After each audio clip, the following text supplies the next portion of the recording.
সাভারে একটি সড়ক নির্মাণ কাজে ব্যবহৃত ইট দিয়ে সড়ক নির্মাণ করার প্রতিবাদে মানববন্ধন করেছে এলাকাবাসী।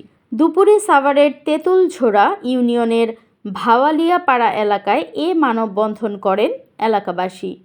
মানববন্ধন থেকে এ সময় এলাকাবাসীরা বলেন, ভাওয়ালিয়াপাড়া থেকে নয়াপাড়া ব্রিজ পর্যন্ত কয়েক কিলোমিটার এলাকা জুড়ে 350 ফুট দৈর্ঘ্যের একটি সড়ক নির্মাণ কাজ শুরু করেন একটি ঠিকাদারি প্রতিষ্ঠান। পরে এলাকাবাসী নিম্নমানের ইট দিয়ে সড়ক তৈরি করার প্রতিবাদ তুলে সেখানে মানববন্ধন করেন। এ সময় তারা কাজও বন্ধ করে দেন।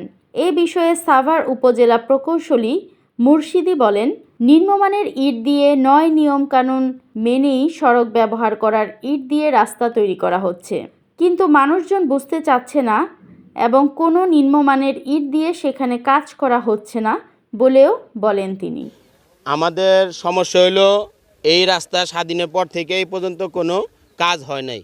তো আমরা এই এলাকার সাধারণ জনগণ প্রায় 50,000 লোক এই রাস্তা ব্যবহার করি যাতায়াতের জন্য। তো আমরা এই ভাঙ্গা রাস্তা দিয়ে দীর্ঘদিন চলতেছি। তো এই রাস্তার কাজ আসছে, আলহামদুলিল্লাহ, ভালো কথা। আমরা এই রাস্তায় যারা কাজে আসছে তাদেরকে জিজ্ঞাসা করছি যে আপনারা এই পুরানিটা নিয়ে আসছেন কেন রাস্তার কাজের জন্য। তারা আমাদেরকে নানান ধরনের বলতেছে।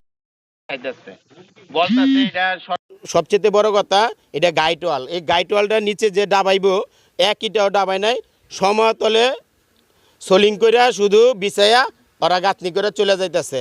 নিম্নমানের ইটা দিয়ে কাজ চলতেছে, তখন আমরা এখানে আসি। আমরা এখানে এসে সংশ্লিষ্ট যারা কাজ করতেছে তাদেরকে আমরা ডাকার এক পর্যায়ে তাদের পক্ষ নিয়ে কিছু সন্ত্রাসী, একদল সন্ত্রাসী এসে আমাদের উপর অতর্কিত আক্রমণ করে। এই ধরনের ইটা দিয়ে তারা পুরাতন ব্যবহৃত ইটা দিয়ে তারা এই রাস্তা মেরামতের জন্য আসছে। এই এলাকার মানুষ সবাই এখানে নিম্নমানের কাজ হইতেছে, বুঝছেন, রাস্তার নিম্নমানের কাজ হইতেছে। তো আমরা এলাকার মানুষ সবাই আমরা প্রতিবাদ করছি যে এই নিম্নমানের কাজ আমাদের এখানে যেন না হয়। আমরা চাই যে আমাদের রাস্তা ভালো হোক। দৈনিক আজকের বাংলা .net